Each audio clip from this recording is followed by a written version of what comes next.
Hey guys, Willie and Murfitt here, and today we're going to be doing a service on Miss Minnie. I know you don't love me like you say you do.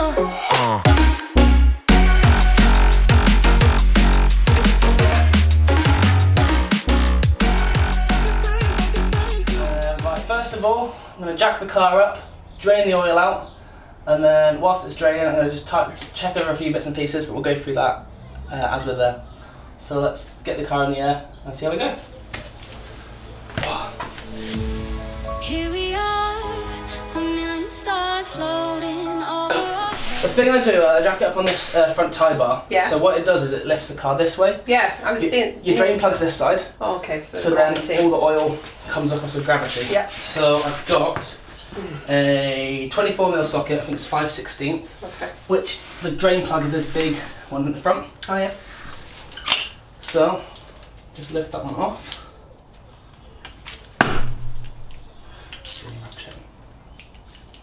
Get stuck.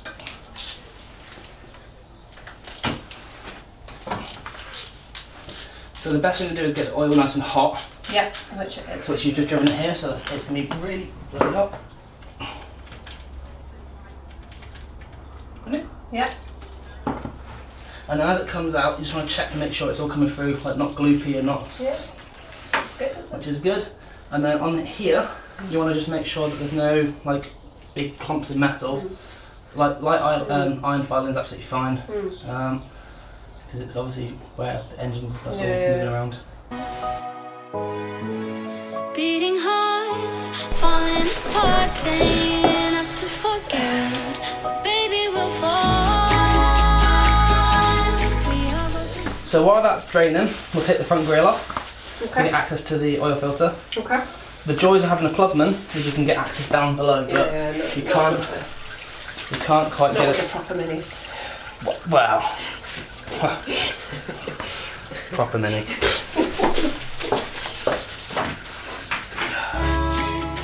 Gathered that. So there'll probably be a mixture of flatheads, crossheads, Oh different yeah, sizes, no, and I've realised that already. So there was a flathead and a crosshead on the line. And there's only 2 screws holding it in, I think. And paradise is found. and then we'll check in here as well to make sure there's no gloop. Yeah. Because that would be an Just- indication of the cylinder head. Correct, which is Yeah. great. I don't want to do it on this. I think I've already done a head gasket on this, to be fair. I think you have, yeah. I'm shaking up the ground. 'Cause there ain't no stopping now. So there ain't no stopping now. So while I'm here, Yeah. I'm just checking for things like Yeah, so you, the belt, making sure the belt's tight, no cracks. That'll be a cause of maybe not charging properly. Yeah. Or if it squeaks, it'll be slipping. Yeah. Checking things like, so down here, there's a pressure sensor there, Yeah. which is oil pressure. Yeah. So this it needs to be replaced really. Yeah, that's knackered. So that's that. I don't know where the wire is for that though, so that's a bit of a something plugged in for a while. It has been, because I didn't know what this was a long time ago, but somebody did tell me, and it does normally have a wire that goes down to it, but I'm not quite sure. It'll be somewhere. Yeah, no, it did have one. Just making sure that HT leads are good. I know these are relatively new, so Yeah. they'll be alright.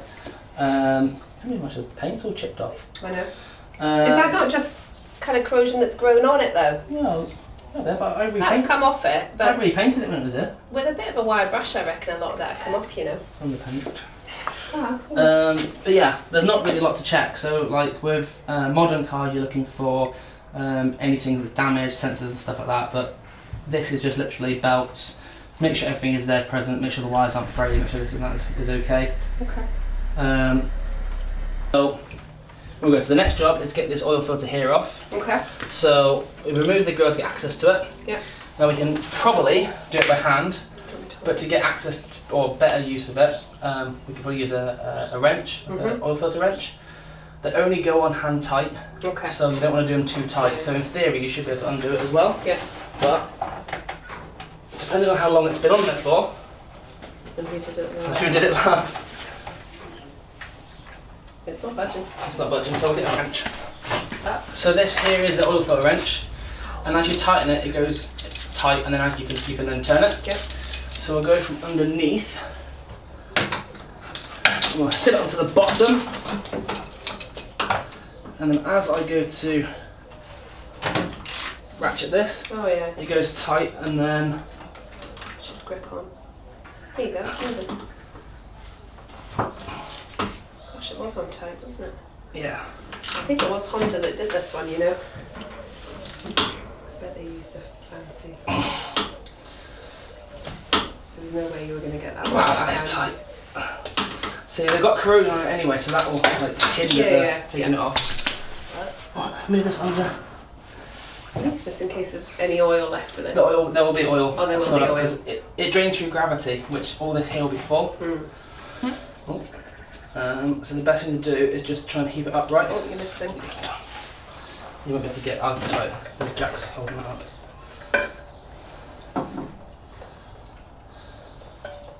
Don't want to damage your lovely floor. That's the It'll thing. come clean. Right. Okay. Okay. Just let that drip dry for a second. Yeah. And I'll get the new filter. Okay, so a little while later, we had a bit of a hiccup with the oil filter on this because the oil filter that I had was, I think, for a later model. So I've now got a older style oil filter. So I'm going to fit that up and then get ready for fitting the drain plug back in and then filling the oil. Right. Okay. I'm back in action. That's alright. So it's same for this. So we got to move it up. Yeah. Come behind you. Ooh. Okay. And then fit it up. Oh yeah, it does fit on better. Yeah. So you spin it up Tighten it by hand. and that's about as tight as it needs to go. Okay. Can you try that? Look how tight that is. How? You're probably better to move it around, which is fine. Oh yeah. Yeah. Just go a bit tight so you can. There you go. Yeah. So Perfect. you want to get like resistance on it, but not Yeah. too tight because the rubber seal compresses otherwise and then the oil leaks out. So hand tight for all of them. Okay. Drain plug back in, new sump plug washer, Okay. and then we are. Do you always do a new sump plug? Yes. Plug, it just corrodes, does it? Well, it's a Well, crotch not washer, you corrodes. see, It's, so yeah. because it's only copper, when you tighten it up, they tend to compress. Yeah. If you refit the same washer, Yeah. or don't fit any washer, the oil will leak out. Yeah. Don't worry about that. I'm OCD when I clean, when I do jobs like this. Yeah, it's going to end up cleaner than when I brought it. New washer. Here we go. Now this one here is when you've got to be careful how tight you do it. Okay. So it just literally, normal bolt, goes in, Oh yeah. screws tight, and then you don't want to over tighten it. Okay. Why is that? Because you'll end up stripping the threads like the gearbox. Oh, okay. Yeah, that's never good. There you go, you're in. Is it in yet? Get the screw. We want Okay, resistance yeah. on there again, Yeah. but yeah, not too tight. Yeah. The copper washer will take up the slack of the tightness. Okay. You don't want to hang off it because if you hang off it, you'll just end up stripping the threads. You can get a thread repair kit for it, which is called a helicoil kit. Okay. But you have to drill the thing out and then retap. Well, it's a bit of a nightmare. So Yeah. It's a bit easier doing it in yeah, the engine. of the whole job, refitting the sump plug is probably the most difficult part of doing a service. Just because if you do it too tight, modern cars, if you do it too tight, you've got to take the sump off and refit the sump Oh, God. because they're like aluminium and it's just a nightmare.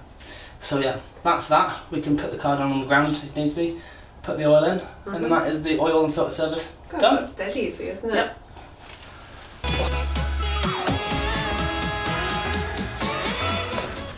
These used to come with a funnel fitted, which I don't think they still do.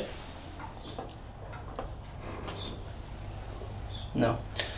So they used to come with a bit you can pull out as a funnel. So we'll just find something over here. Try and make sure it doesn't all spill everywhere. Yep. Best way to pour oil is the filler top to the bottom, and then hold it sideways, and then you Okay. get less air bubbles. So what we'll do is we'll put the oil in to a certain amount, then we'll start the engine because then it will fill the oil filter as well. Yep. Is it meant to be green? Yep. Okay. So I tend to use this one from Halfords because it's cheap to get hold of and it's good quality. Yeah. So roughly how much would you put in? About half of that? So yeah, about half or so. It will probably take most of the container.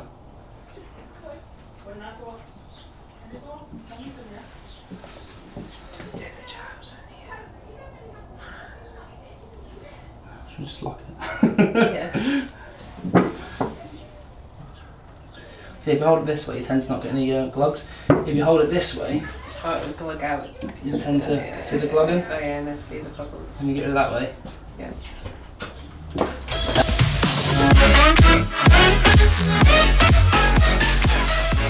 We should start now.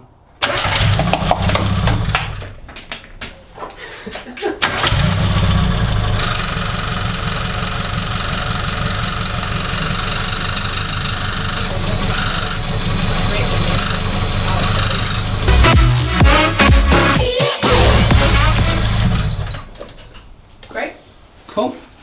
So we'll put it on the ground, we'll roll it back out the garage slightly, mop up all the oil, roll it back in, check the level of the oil while it's had time to sort of settle. Yeah.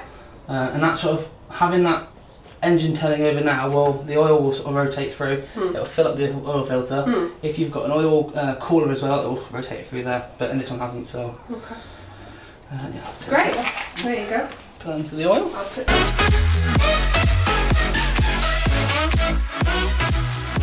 So the car's now sat for a while, we'll check the oil. Yep. First dip hits below the level, so put a bit more oil in there. Yep. And it's just a case of now just a little often to top it up, check it, top it up, check it. Yep. But it will fill up relatively quickly from this point. So just below the minimum, so do that, just give it a few seconds to settle. And what it will do is it will just run straight to the bottom of the engine. Okay. There's nothing really stopping it there.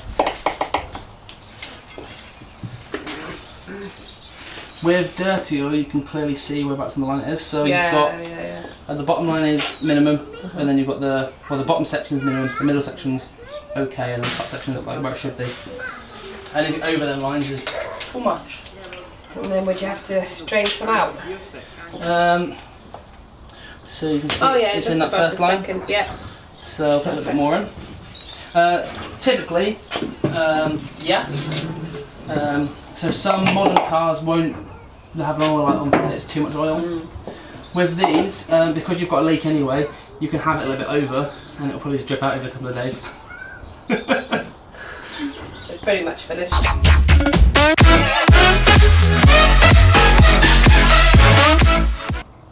Yep, perfect. Great. So clean that off. So 3,500 miles, thereabouts, or 12 months, whatever comes earlier. Yeah. Okay. Because the Mini uses the same oil for the engine and the gearbox, you're best off to change it as often as you can, really. So 12 months is ample. Yeah. And then, right. So yeah, anything longer than that really, it'll go dark and it'll be less efficient, really.